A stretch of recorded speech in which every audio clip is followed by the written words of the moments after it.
that you could be under pressure in Kenya and still be under pressure in the US.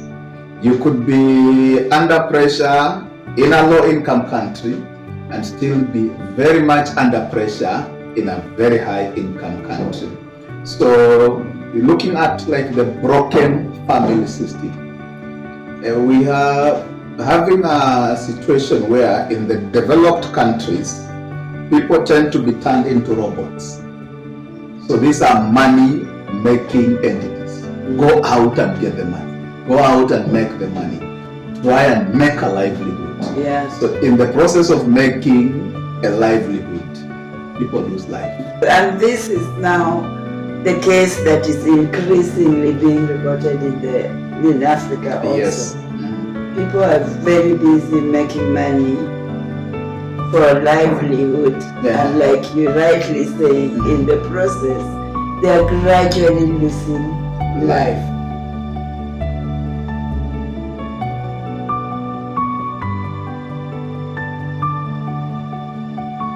Yes. You may put it well. People go into worshiping self and worshiping money and pushing God out of the equation. The moment you put God, the giver of life, yes, the sustainer of life, then you put out life. You put out life. Yeah. So, and you discover also in some of these communities that are sort of developed, religion is being kicked out. Look into the US, look into Europe. We have in countries like Lithuania, countries like Finland, countries like Denmark, and their suicide rates are just going up the roof. You look at countries like Japan, countries like South Korea. We look and fancy their development, but people are being turned into robots. You just go work and work and work, and somebody is 80, 70, 80, so you still can do work, you can still do this, but you're driving this person to a cliff. Mm-hmm. They don't have time together to enjoy life, to sit down, laugh with family, eat with family, have a little travel, cry together, have good time together, time to express your emotions, time to let off your feelings of pain and challenges. If you don't have that time, you will explode at some point. Yeah, you will explode. I love the what you have said. Push out the giver of life. You are pushing out life. That is it. You remain empty. It's a crisis. And talking from a pastoral perspective, I think we need a spiritual revival in some of these places. Although we may put in all other measures, but we need to get God back into our lives. We need restoration. We need to be restored because if we push God, who is the giver and sustainer of life, out of our space, then we are dying, whether knowingly or unknowingly. Yeah, I love. The Bible even says you can be alive yet you are dead. Dead. So it's a crisis in the US. It is said that around every year, 12.8 million people thought about suicide. Every year. 12.8 people. 12.8 million people think about suicide. Among those ones, 3.7 million people make plans for suicide every year in the US. And of those ones, 1.5 million people attempt suicide every year in the US. 12.8 think seriously about suicide. 3.7 million make plans for suicide. Then 1.5 million people actually attempt suicide. And then of those ones, around 49,000 actually die out of suicide. So in the US, there is one death every 11 minutes out of suicide. every 11 minutes somebody dies out of suicide. Very, very grim figures. Yeah. Yet suicide is a topic that people do not want to speak about. In fact, there are some places where you should not mention suicide, but in reality, it is happening. Very true. Yeah, so people should open up every space to discuss this tragedy of suicide. Yes. And then we have, like in the US, firearms are a big problem because it is said that up to 54%, more than half of all the suicide cases are by shooting. Yeah. So 54% of all the cases, somebody turned a gun on himself. Yeah, that's a reality. Even our next conversation with Bruce Simpson, he attempted suicide through shooting. Wow. Attempting to shoot himself. Yeah. It's terrible. Quickly, when we come to Kenya, I think we need a national discussion on suicide because in the recent past, and we can even show some things here, it was reported that a 19-year-old girl, you can even have it here, a 19-year-old girl in Kirinyaga, in 1 week, it's reported 19-year-old girl dies of suicide. Almost the same time, a female Kenya Defense Forces soldier commits suicide in Kahawa Sukari. Yeah. It was reported. And in the same time, also, an assistant chief in Gatundu, in Kenya here, is reported to have committed suicide after sodomizing, allegedly, 2 boys, dragging them and sodomizing them. That is being reported within a space of 1 week. 1 week. And this speaks loudly about the state of mental health. Yes. State of the mental situation in the country. Terrible. Yeah. Imagine. And unfortunately, this is a country where people are not speaking about suicide. They are not. For example, since we started this series, nobody in Kenya has come up to speak about it. Even the comments we are getting, people are not coming out to speak. As opposed to some places, some other countries where everybody is ready to speak. But we are like covering the situation. Sure. We ought to speak about suicide. And this, I'm speaking to the Kenyan person who is listening right now. Speak about it because you will find that in your backyard, in your family, in your network, there are issues of suicide. Come up and speak about it so that we heal our land. Sure. Yes. So many people are dying of suicide. Na if you would even put it in Kiswahili because labda, let me put it in Kiswahili. Inawezekana watu wengi hawajui. This one is Swahili. Lakini watu wengi sana wanakufa kwa sababu ya kujiua. Na ni shida ambayo iko kila mahali sasa. Usinyamaze. Don't keep quiet. Jitokeze. If you are there, you are feeling suicide, unahisi ni kama utaweza kujiua ama uliwahi kujaribu kujiua, call the numbers here. Let us share your story. Let us have a discussion with you.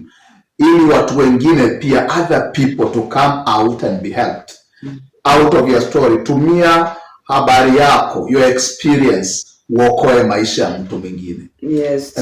Use your experience, and that is for the Kiswahili land, not just in Kenya. Come out. Tanzania, Congo, Uganda. Let us speak about suicide. Let us demystify suicide. Let us prevent the unnecessary deaths from suicide. And it is said, according to the Kenya National Commission of Human Rights, that in Kenya, every day, 4 people die of suicide in Kenya. Every day. Every single day, 4 people are dying of suicide. And you are there and you are keeping quiet about it. And you think it is not a subject to be spoken. People are dying of suicide. Come up and speak about it. We need to speak out more openly, more oftenly, more boldly. Amen. Because if we don't speak, this thing is killing us. It's killing us. Every day, 4 people are dying in Kenya that you could hear, and these ones, even the mainstream media may not even report. Because people are dying in the villages, are hanging themselves, they are consuming deadly things, and many of them will go underreported. But we are on this platform so that we may demystify these things and also get solution to it. True. Then we need to go to the warning signs. So the red flags. The red flags. The red flags. Yeah. The warning signs. You are living in a family situation. What are the things you're supposed to look at? You are in a community, you are in a workplace, you are in a church. Yes. What are the things that we should be looking at? What is it that could make me realize this person could easily commit suicide? Very true, because if you do not come to a point of picking out these things that could easily point to a person being suicidal, you could lose people so easily that you could save.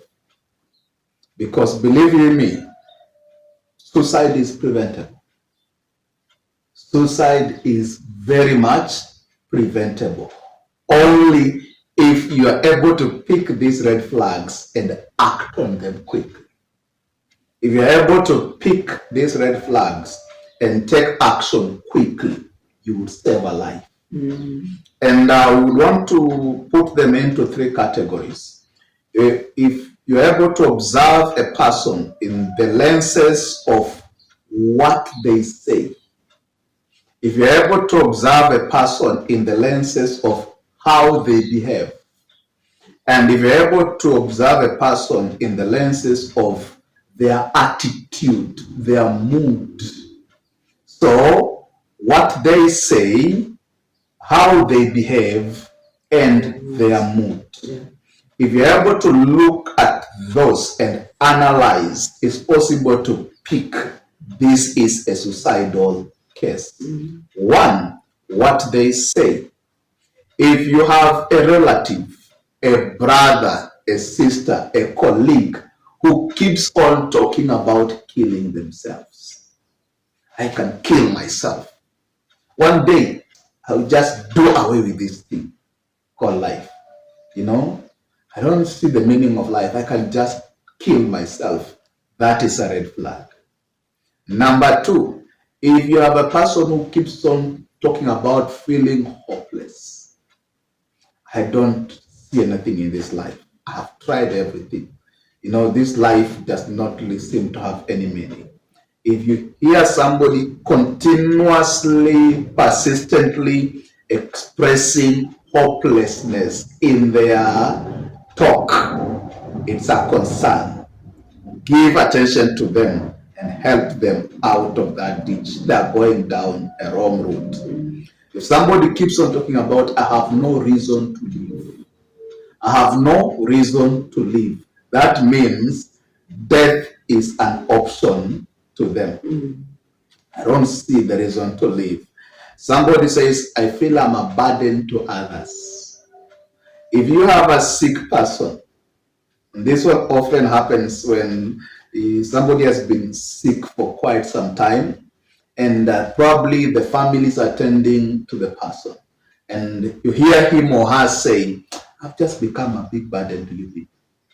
Every time you carry me around, every time you have to get me medication, every time you have to do this for me, I think I'm a burden to you so much. And they keep on saying it. If that person probably had access to something dangerous, something toxic, they could easily exit from life in the name of easing the burden from other people. And I think this also applies to the elderly who are depending on people. If your person keeps saying that I'm really being a burden to you, or you probably insinuate to this person that you is being a burden, you could be pushing somebody to suicide. Very true. Yeah. And it's good, especially for the elderly, you said it. Do not make a person, a father, a grandfather, feel that they are a burden to you, even if they are a burden. Remember, you are because of them. That father, that mother, that grandfather, if they never were, you could never be. So sacrifice some of your leisure to give them a little comfort. Yeah. And this also applies to that sick person whom you are looking after. Put yourself in their situation. Actually, if you're looking after a sick person, be thankful to God that you are not in that situation. Because who says it's exclusive to that? You could get to that situation. Nobody is happy to be in a situation where they have to depend on you. But so if you have been given the burden to look after somebody, do it willingly, do it happily. Do not let somebody think that they are a burden to you. Very true. And when somebody talks of, my pain is unbearable, my pain is unbearable, it's almost impossible to bear the kind of pain. It may be emotional pain, it could be physical pain. And the person keeps on talking about how unbearable this marriage is, just hell. I can't just bear it anymore. This abuse is just over the cliff. I cannot handle this pressure anymore. They're talking about pain, pain, pain. Remember the story of Pastor Rick Warren. And he mentioned the son would always say, I'm feeling pain. I can't bear this anymore. Daddy, I love you, Daddy, but I can't bear this anymore. So, and somebody talks of unbearable pressure, unbearable pain, that person needs help. That person needs a lot of attention. Because what people keep on saying, one day you may wake up to realize they have done it. This case of the son to Pastor Rick Warren. Yes? Okay, yeah. I was going to say the case of the son to Pastor Anthony. Remember, she says that at one point he called a friend. Yes. He wanted to go out with some friends. Yes. But the friend was so busy, and by the time he realized this boy had committed suicide, probably that's the time this boy would have vented whatever he felt. So again, when somebody seeks your attention, please find time and give attention. You will never know. True. Yeah. In fact, we could actually come to a point to say talk therapy is one of the major solutions to suicide. When somebody feels burdened, feels out, pressured by life, feels that life is useless or empty, if you sat down with them, let them talk, let them vent, let them cry. As they express, they are offloading the burden in their heart. And probably they will talk 98% of the time, and you may only have to talk 2%, and you discover what they wanted was a place to express.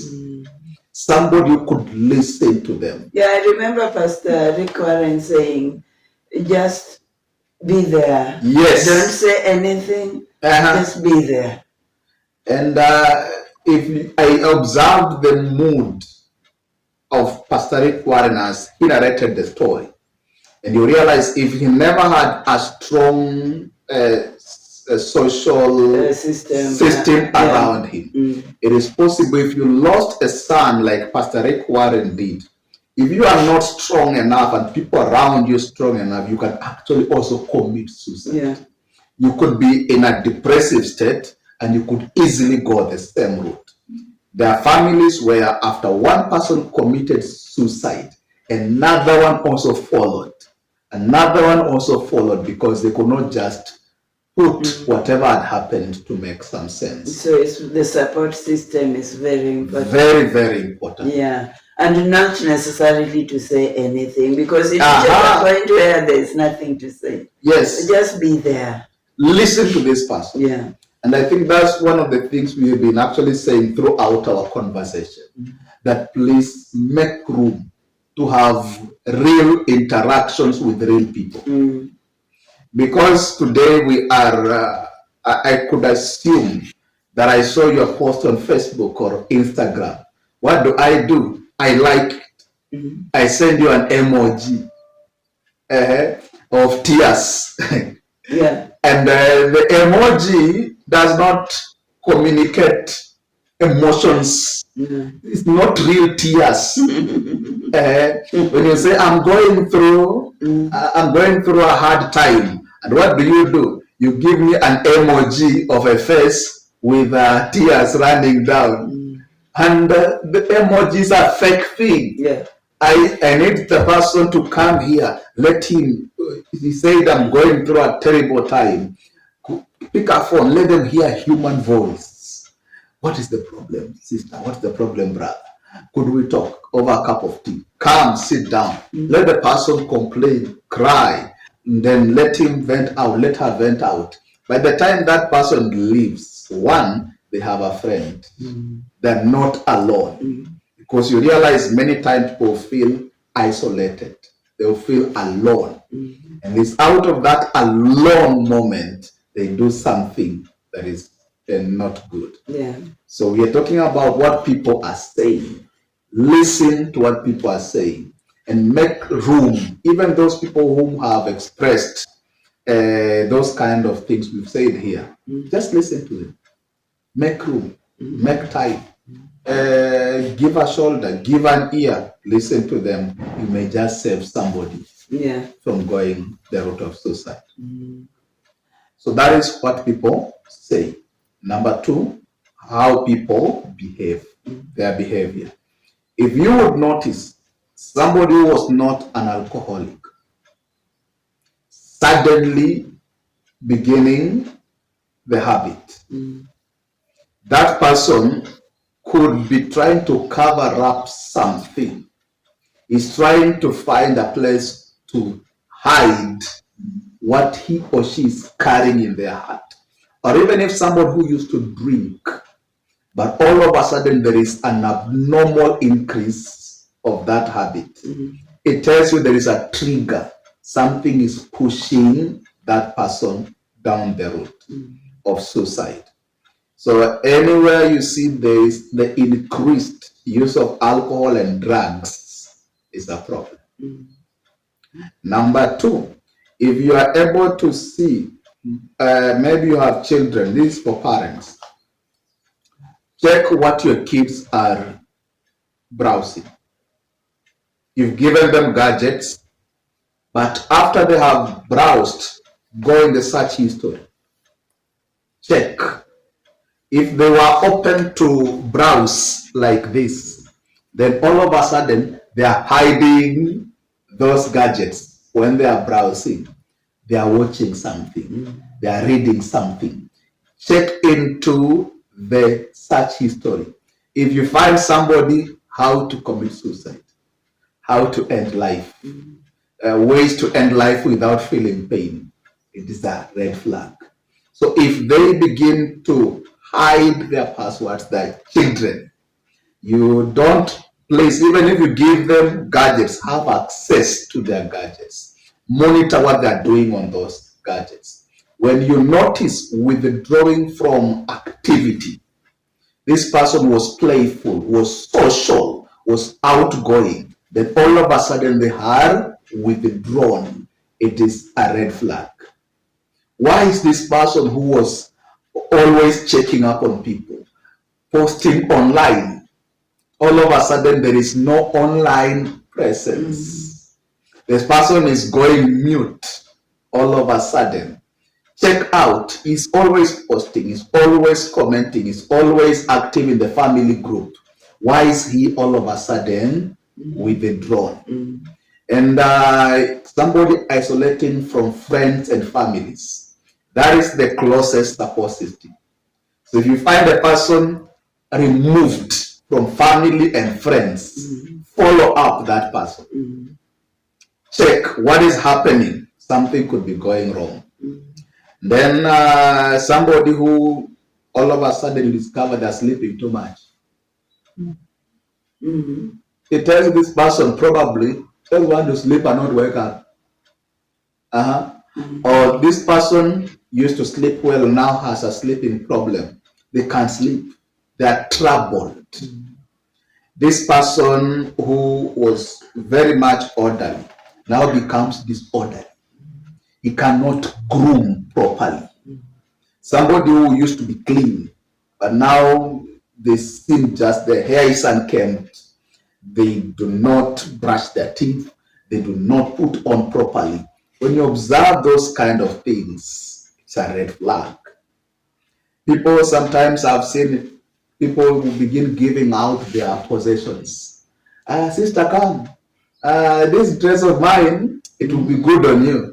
Then you hear a brother also tell you, he also called me and he told me that this car can actually help you. So he gave me the car.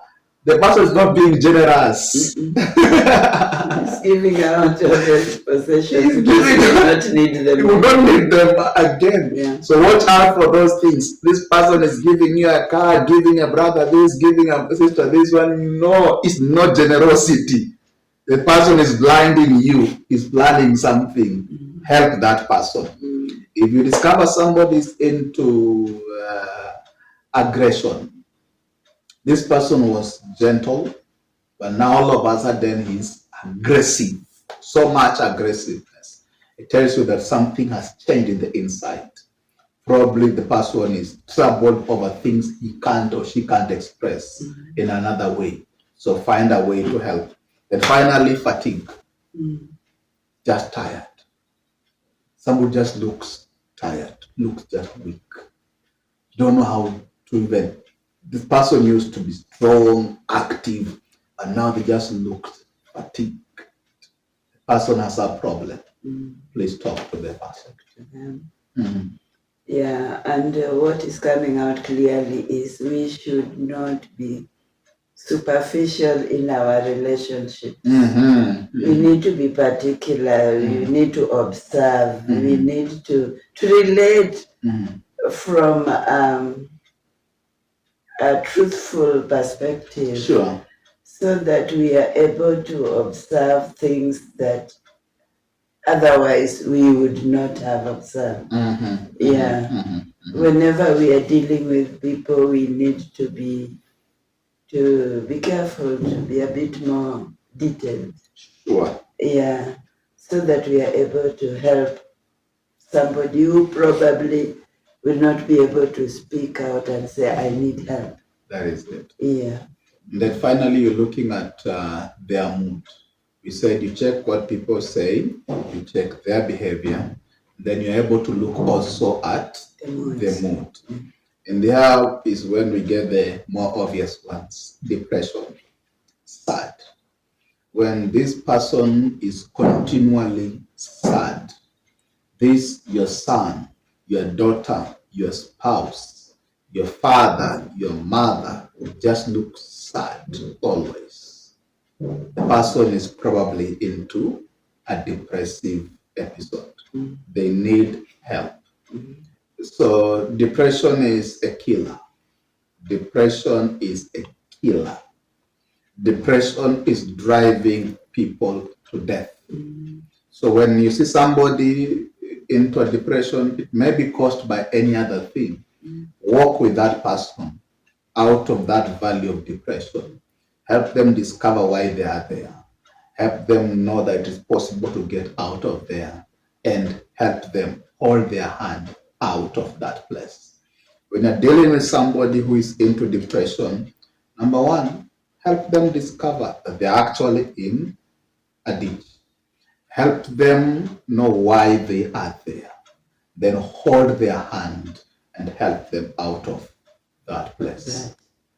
Very well said. Yeah. So help them discover they are in a ditch, then discover why they are in that place, then hold their hand out of that place. Yeah. We are looking at also anxiety. When you see somebody who is anxious, unsettled, that person is not settled, is here, is there, is not concerned about everything. That person probably is in a state that can easily be tilted into suicide. There's somebody who is irritable, somebody who is easily triggered, that person could be having internal turmoil. The person could be troubled in the inside. So things he or she could not argue about. Now they are quarreling over a pair of slippers here. It becomes a mountain. Why did you leave these slippers here? And they pick a quarrel out of a toothpick that was dropped on a table, and it becomes a mountain out of it. How many times have I told you, I don't want to see this thing here? And they can even slap you because of a toothpick. And it's not the way this person usually behaves. Yeah, this person is displacing their frustration. That means there is something that is frustrating, and he does not know how to deal with it. Yes. Yeah. So when you see somebody who normally would assume some things, but now a very small thing, they would make a mountain out of it and quarrel over it, and even open files of the past errors you've done and the past wrongs you've been into, and they are so angry. That is a person to be very careful about. Then you're looking at also somebody now who is suffering low self-esteem, somebody who feels shamed. The person looks like, this has happened to girls. A girl may be into her teenage years, and she does not have the hair she wanted to have, probably. She does not look female like other. No, the feminine nature is not coming out like the other, so she feels less of a woman. She looks at other girls, they are more feminine in their expression. She's not, and she feels ashamed of herself. So when somebody begins to feel that way, they can easily go the path of self-destruction. So you want to check, especially for parents, watch your children, help them discover themselves, love themselves, help your children develop self-love, self-value, self-appreciation, so that they do not over-compare themselves with others and feel less of themselves and end up taking the route of self-destruction. Yeah. And then, of course, we also want to look at when you see somebody who was interested in many things, they withdraw from all those things. Yeah. And that person could simply be signing out of life. Yeah. Somebody who was interested in football, interested in choir in church, somebody who was going to church is no longer going to church. That's where again our churches come. Somebody could be in church, somebody could be in a cell group, and they disappear from church for the last 7 months, and nobody went to follow up on them. Nobody called and said, Brother Dennis, we've not seen you in our fellowship for the last 1 week. What is the problem? It goes to 1 year. That's when you hear, that brother fell off, he went into drunkardness, and then he committed suicide.